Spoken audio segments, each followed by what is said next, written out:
Diacre Vincent, que le Seigneur soit dans ton cœur et Alléluia, pour que tu annonces dignement et Alléluia, simplement la bonne nouvelle de l'Évangile à notre annonceur, au nom du Père et du Fils et du Saint-Esprit. Alléluia, Alléluia, Alléluia, Alléluia.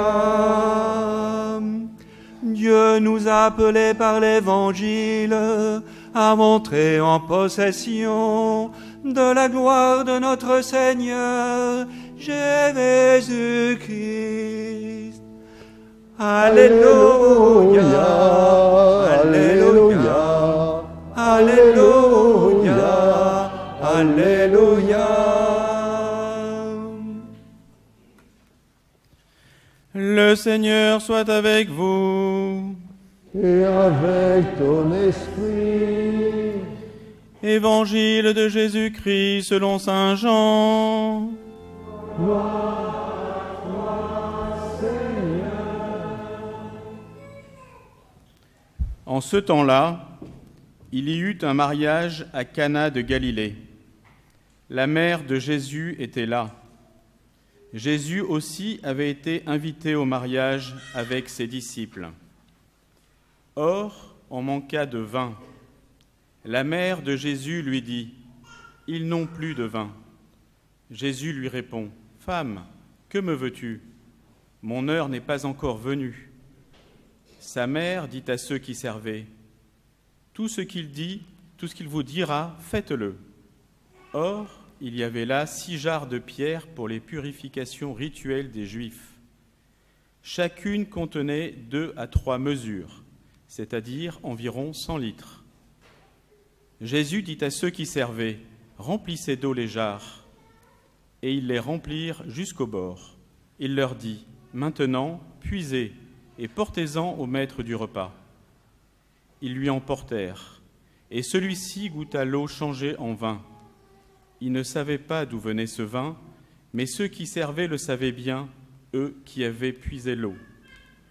Alors le maître du repas appelle le marié et lui dit, « Tout le monde sert le bon vin en premier, et lorsque les gens ont bien bu, on apporte le moins bon. Mais toi, tu as gardé le bon vin jusqu'à maintenant. » Tel fut le commencement des signes que Jésus accomplit. C'était à Cana de Galilée. Il manifesta sa gloire, et ses disciples crurent en lui. Acclamons la parole de Dieu. Louange à toi, Seigneur Jésus.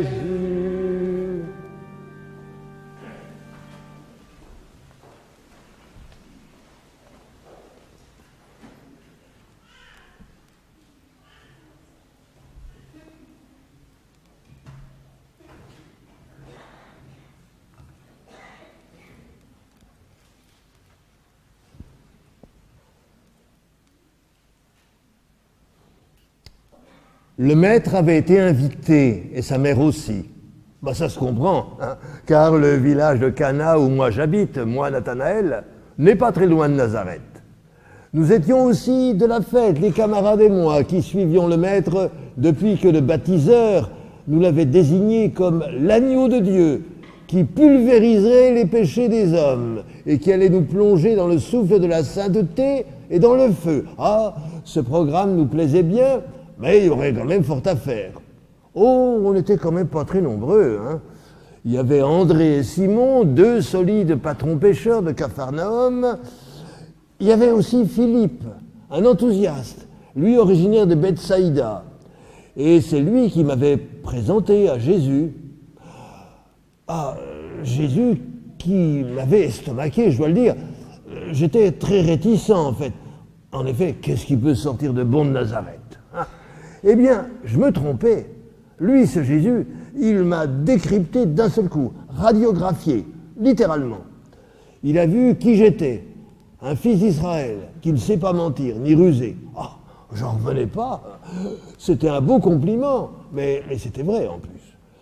Un type franc comme l'or. Voilà ce que je suis. Et je n'ai plus que bredouiller. Maître, vraiment, c'est toi le Fils de Dieu. C'est toi le roi d'Israël. Les mariés, je les connaissais bien. C'étaient nos voisins. Ils étaient heureux comme tous les mariés du monde. Et comme tous les mariés, insouciants, promettant sans compter bien plus qu'ils ne pourraient tenir. Ils avaient invité largement et personne ne s'en plaignait. Que voulez-vous? C'est dans ces moments-là qu'on peut savourer, et avec quelle allégresse, la bonté de la vie et d'une vie partagée. Ces moments-là étaient suffisamment rares dans la grisaille un peu insipide des jours ordinaires pour qu'on n'aille pas faire maintenant la fine bouche.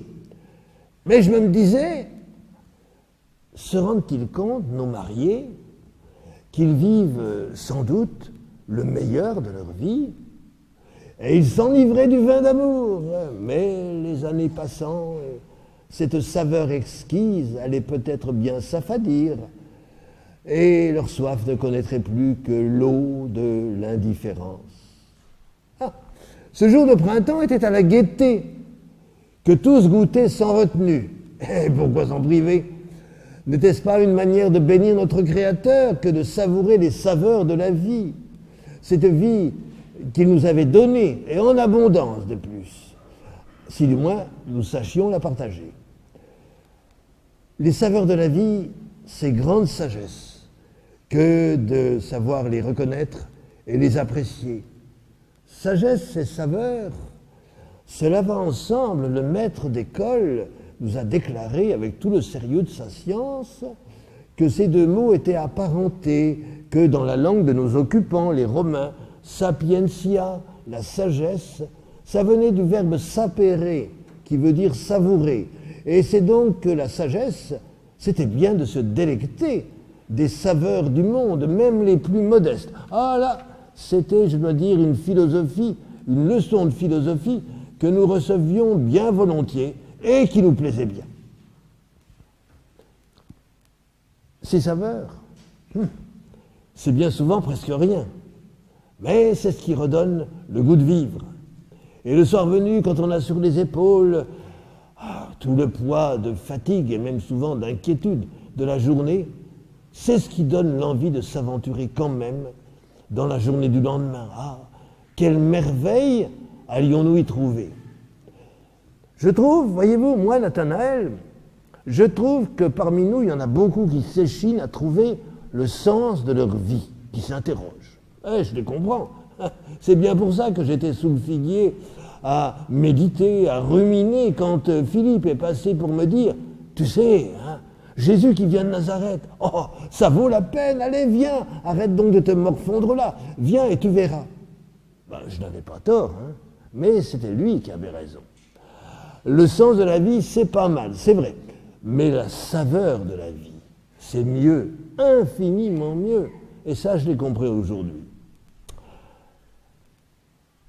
Quelqu'un l'aura-t-il remarqué, mais petit à petit, cet air de printemps qui nous enchantait tous, les uns et les autres, c'est, ne disons pas assombri, mais comme terni, embrumé, presque attristé, comme s'il y avait un grain de sable.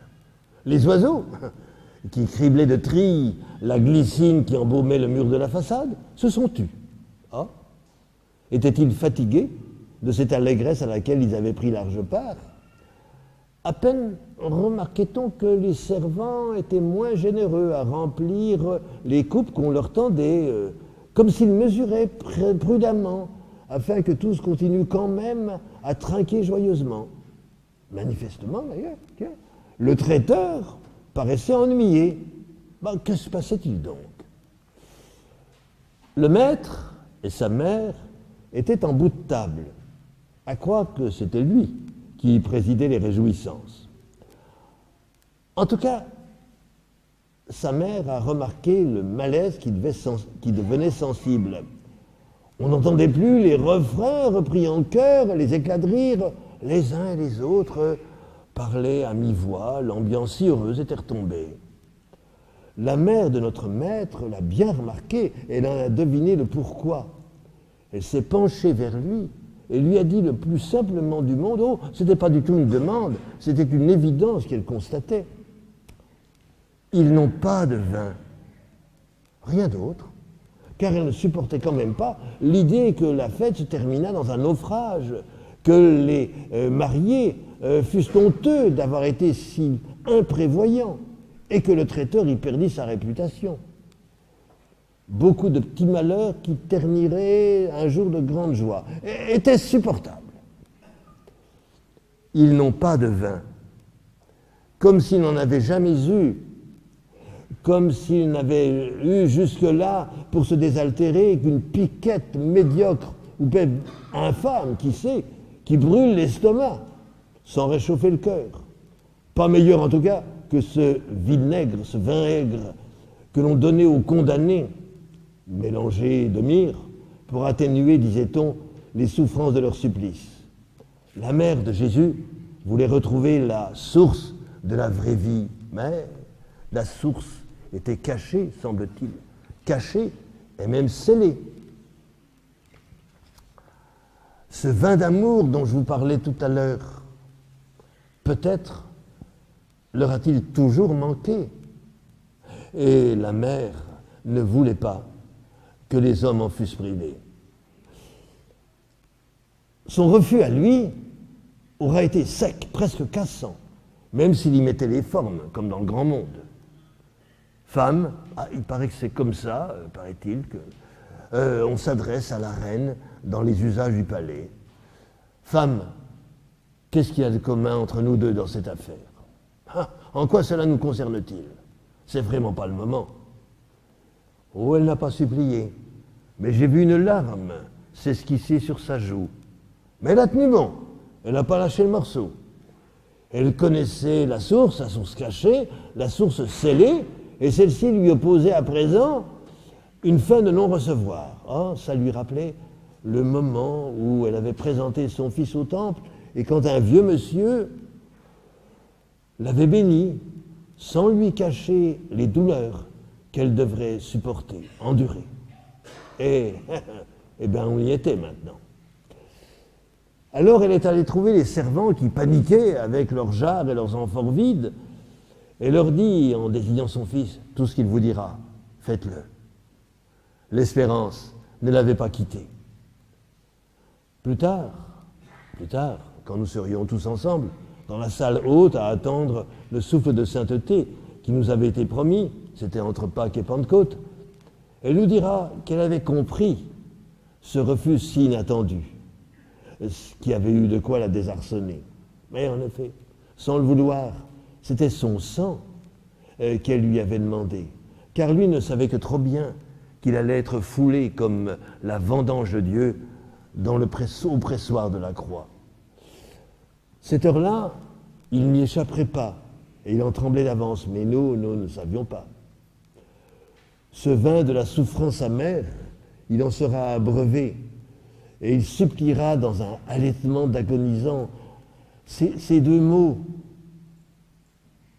j'ai soif. Sitio. D'ailleurs, une femme de Samarie, que nous allons bientôt rencontrer, nous a confié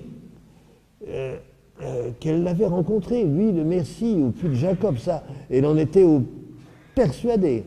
Et lui lui avait demandé, donne-moi à boire.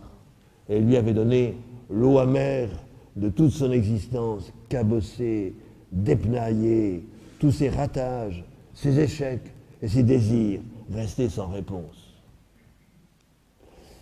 C'est de tout ça qu'il a fait remplir les 6 jarres de pierre qui servaient vainement à la purification. En fait, rien ne changeait, c'était du mauvais théâtre, on s'en rendait compte. Mais avec lui, l'eau a changé de couleur et de saveur. Oh, méconnaissable. Le traiteur n'en revenait pas. Il était médusé. Les oiseaux avaient repris leur ramage dans la charmille. Les conversations allaient bon train. Et moi, je savais alors que nous finirions bien par entrer dans ce banquet final où la joie coulerait à plein bord. Le maître et sa mère souriaient d'un air complice, car ils savaient bien d'où venait ce fleuve de réjouissance, où était la vigne cachée. Les servants, ces diacres de la liturgie de la vraie vie, souriaient ainsi de les voir, car eux aussi, ils étaient quelque peu complices, mais ainsi, ils avaient reçu la bonne part, peut-être même bien la meilleure.